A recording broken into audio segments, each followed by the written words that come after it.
go. Let's talk about this Ja Rule shit. Alright, let me put on a beat. Fuck out of here. Shit's classic right here.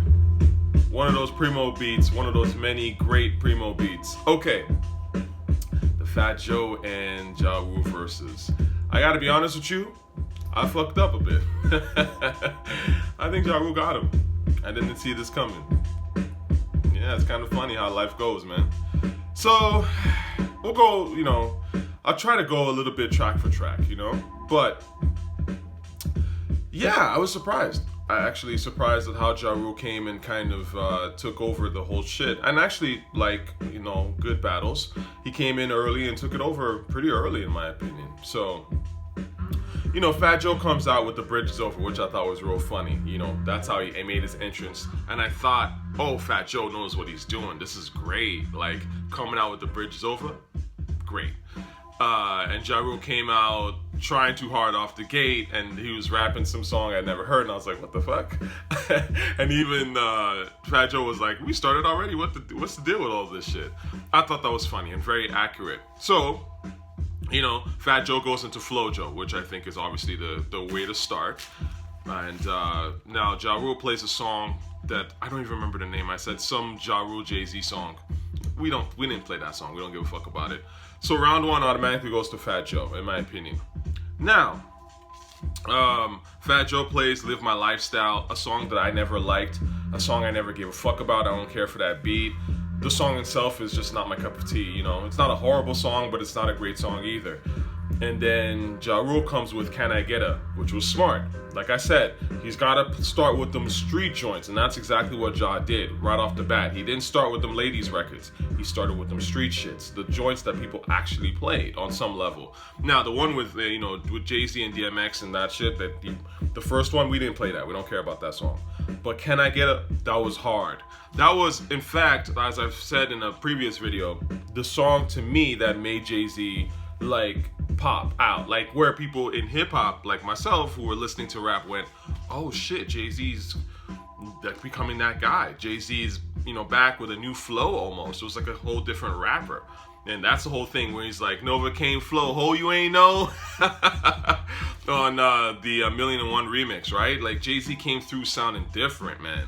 And he just got better beats, and he was just more calm, but wittier and smoother with it, and harder and all that shit. So Can I Get A, that was the first song by Jay-Z I really, really fucked with back then, and I still think it's a great song. So obviously Ja Rule got that one. And Ja Rule's verse was actually pretty good on it. It was decent. Now the third round, Who Shot Ya versus Murdergram. Honestly, I couldn't give it to either one of them. It's a tie on that one because both of them, to me, were just sleepy, Murdergram was never... I never played Murdergram. I don't care about it. Fat Joe and Who Shot Ya. He doesn't have the verse that, or I Shot Ya, I should say. I never was a huge I Shot Ya fan, to be honest with you. And frankly, not that the song was whack by any means. I actually think, obviously, Prodigy's verse is classic. But, some of these things, it's about... It's not just that you were on that record. It's about, well, what was your part on that record, right? And nobody's going to listen to Fat Joe's part and be like, yo, Fat Joe had the best verse on that shit. Fuck out of here. You know it and I know it. So that's what I'm trying to say, that at the end of the day, it doesn't really matter that you are I Shot You because you didn't really stand out on it. And I think this is a problem in general with playing collabo songs, is that you're playing stuff that you didn't really stand out on. Not for me. So that kind of went either way. Let's see here. I would also play, let's lower this. This is when, Ja Rule started, to me, really taking over anyway. But that's not the point. So Fat Joe comes with Shook One's Freestyle and The Enemy. And Ja Rule just goes with Holla Holla. I thought Holla Holla took that. I'm going to be honest with you. The Enemy song, again, is a perfect example. Fat Joe is not the standout on The Enemy, right? Big L is, right? First of all, The Enemy is not my favorite Big L primo beat by a long shot, right? So that's the one thing. The other thing is that, again, you're not the standout. You do the Shook One Freestyle. You tried to do the Jada thing. It didn't quite work. And Ja Rule just played Holla Holla right and got right into it. Now, Holla Holla as a song, I never listened to. I liked it at the time, but I liked the chorus, of course. It's like anything, right? You're a teenager. You're young in this rap shit. You like the choruses, right? I don't remember a fucking thing Ja Rule said during the verses. the actual verses, I mean, not the battle. So Holla Holla does take it by a little bit, but again, it is Ja Rule's element, and it is it's a good beat, and the way it starts, it gets you kind of vibing, And then, of course, Fat Joe plays Annie Up freestyle and brings Remy out to do Twins. I don't know, I wasn't really feeling that. I thought that Joe should have left that until, like, later in the show. You want to establish that you are that guy before you start bringing out other people, because otherwise it looks like you're leaning for help. And I didn't think that the way that they did it was all that interesting. Now, yes, Remy was doing, puns parts and stuff. It's cute, but it's too early for that shit. So, Ja Rule obviously and rightly pointed that out and just went straight and was like, well, I'm gonna keep that between me and you, and then hit him with this shit, which, like I told you, this is the best, in my opinion, Ja Rule chick song, period. And it was his first one. It was actually like his first, if I remember, when he was making that transition into being, the R&B singing rapper that he is today, it started with this record, actually. Because this is the one that was the best one of the point. You'd see it was a different style, but you weren't like, oh, this sucks. You were just like, oh, this is kind of different for Ja Rule. And I'm cool with it, I fuck with it. And then he just kind of went overboard into like the chicks lane and shit like that. And all the subsequent stuff to me was pretty corny. But I would say that this is the best one of the bunch because the best beat. Christina and Milian really sang well on the hook. And I think Ja Rule actually, he rapped pretty decent on it. It's pop rap, but it works. And so then after that, round 6, Fat Joe comes with All the Way Up, which, I mean, is cool, but again, not necessarily a major song. And I don't think that it actually competes with Living It Up. I kind of disagree with the Hot 97's sort of recap on this, and I just want to touch on this briefly. But Ebro and them were showing some real bias against Ja Rule that I thought was kind of a little corny, actually, to be honest with you. I didn't really care for that. I just thought that they could have been a little bit more fair, because the reality of the matter is this, right? Yes, Ja Rule was the corny pop rapper. I get that, and it's true, 1,000%. But at the same time, this song, Living It Up, was dope. I mean, it's a decent song. It's not a great song. It's not a song that you're like, oh my God, such a hip-hop classic. I gotta play that. I gotta listen to it all the time. Nah. But what I am saying, though, is that it is actually a decent song. And yes, it bites Stevie Wonder hard. I get all that. We know this. But again, pop rap is rap. At the end of the day, it is an aspect of hip-hop. And if it's done well, it's done well. You just have to give him props for it. Most pop rap is horrible and is complete garbage, but some pop rap is actually decent and is actually memorable and is actually good. And Living It Up, to me, is a perfect example of that. It's actually a decent song. It's not a great song. It's not, I'm not going to play that and, against the come up or some shit or Nas-like. That's not what we're talking about. But is it a good song? Is it a song that I can listen to in 2021 and enjoy myself on some level? Yes. So Ja Rule got that. I mean, it's really that simple, And then after that, it just kind of turned into a yawn fest, to be honest with you. John Blaze and I Don't Want to Be a Player. I don't know why. Again, I understand it. Like Fat Joe's like, I discovered pun, I produced pun, so therefore I'm gonna play his music. But it's not the same thing, homie.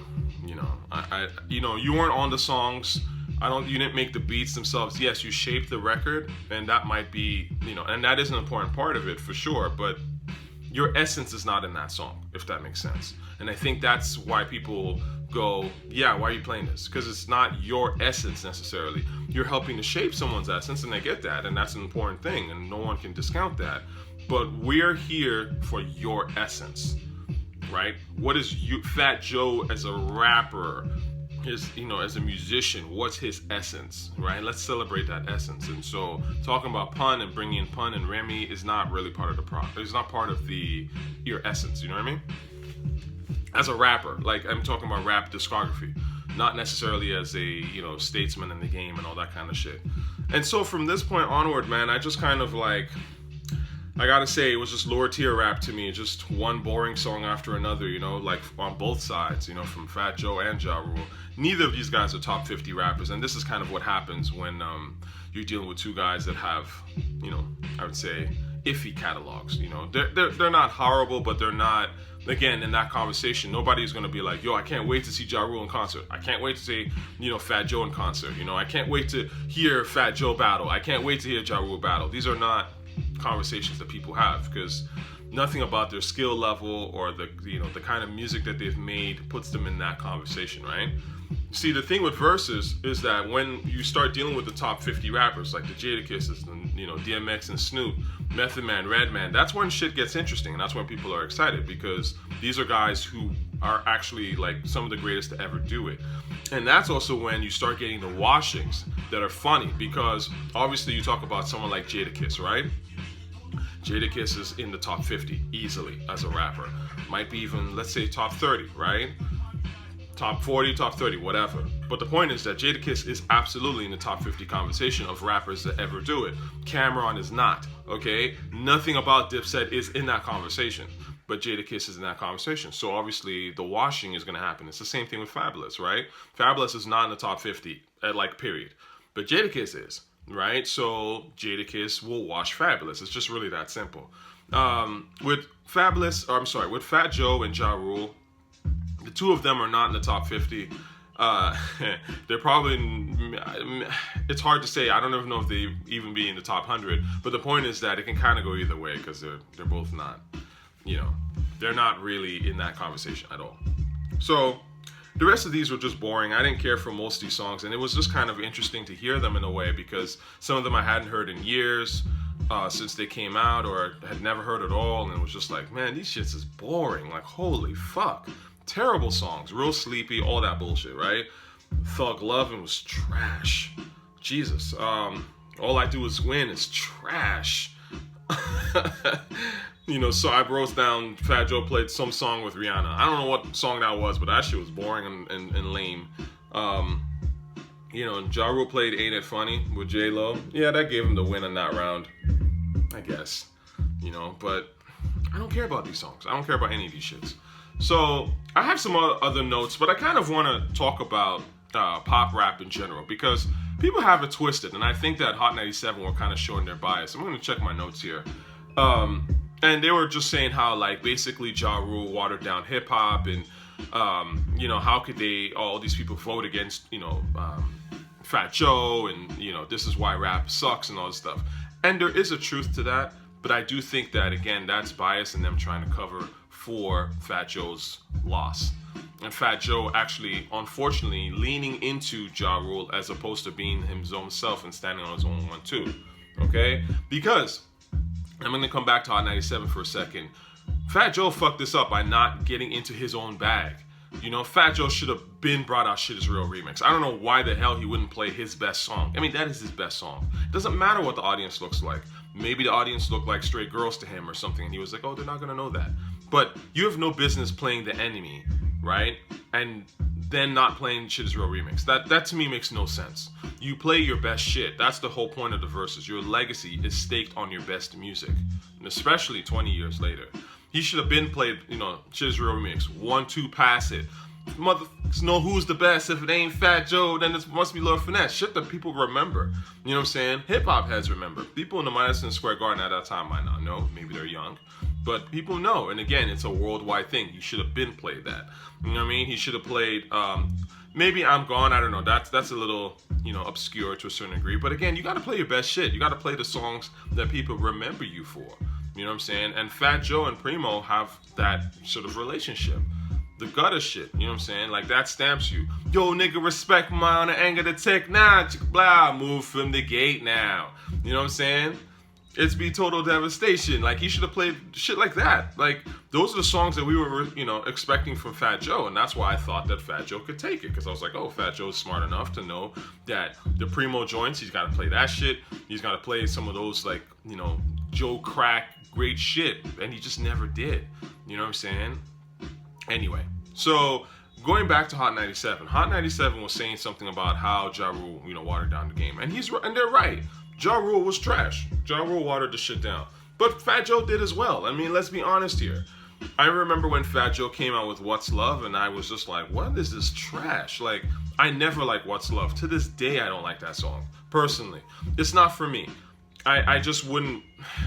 I don't enjoy it. I think Ashanti is actually the best part of that song, honestly, especially when she was like singing towards the end. But again, it's not a song that I ever want to hear. See, that's the perfect example of pop that just doesn't really. It works for the mainstream audience, but it doesn't translate to the hip hop audience. You know what I mean? And made a note here that they were saying how like most people like trash. That's what Ebro said, and that's facts. Most people do like trash. That's why when I make these commentaries, I know that they're not aimed at, like I said, they're not aimed at casuals. They're not aimed at people who don't know, right? Most people like kind of like whatever shit, and that's fine. I mean, it is what it is. Most people don't have the time to analyze music like that. The world isn't set up for people to really understand art like that anyway. So I'm not surprised that most people like garbage. It is what it is, right? The Sesame Street ass singing that Ja Rule be doing, yeah, of course that shit was popular. Yes, it was. It's trash now, but it was super popular back then. It was like the go-to white girl music.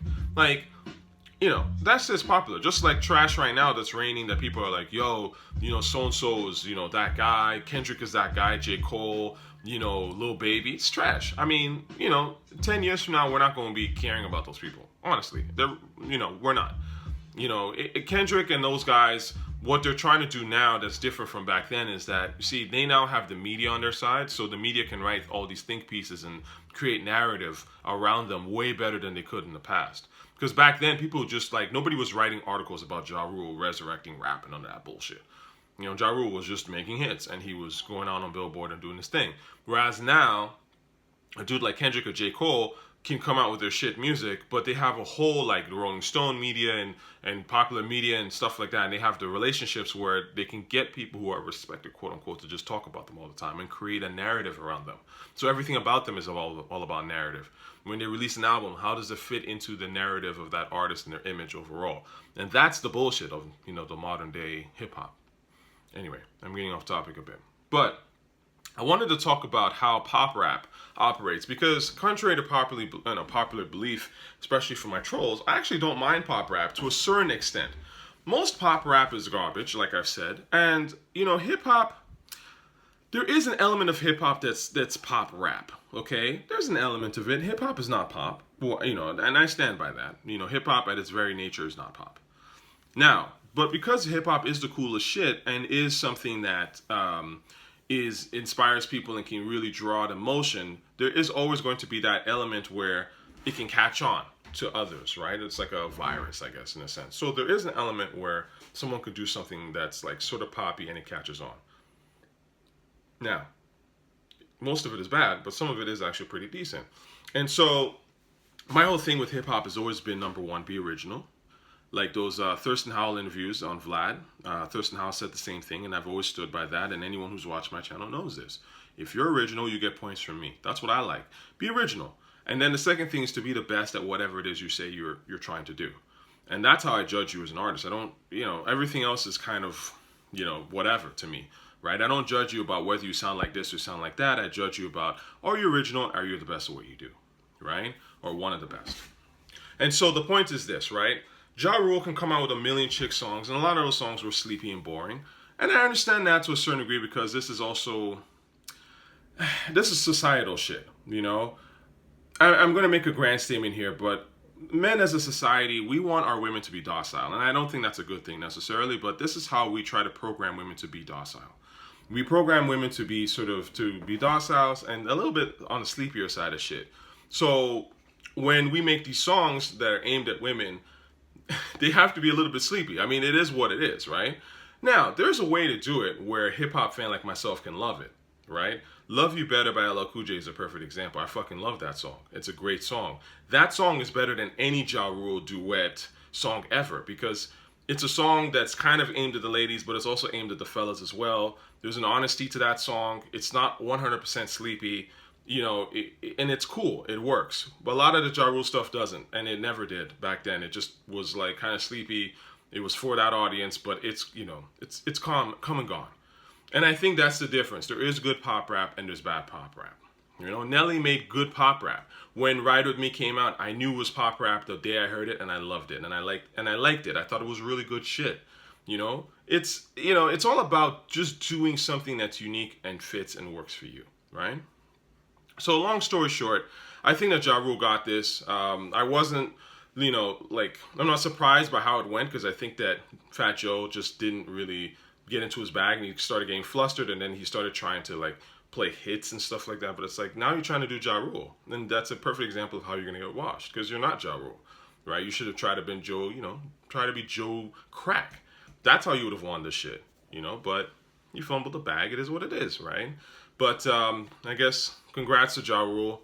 It's not a Verzuz that I think people are going to look back on and be like, oh my God, that was such a legendary Verzuz or whatever. Because these are not two legendary artists like that, catalog-wise. They're just guys that were around, So, yeah, long story short, Ja Rule got it. I was wrong to a certain degree in terms of how I predicted it. But I also think that, Fat Joe didn't do the things that I think I would have done, as I thought in the video that I thought he would do. And that's obviously why he let himself get washed. And Ja Rule actually did the things that I thought he should have done. And that's how Ja Rule won. So that's it, man. Thanks for tuning in another time.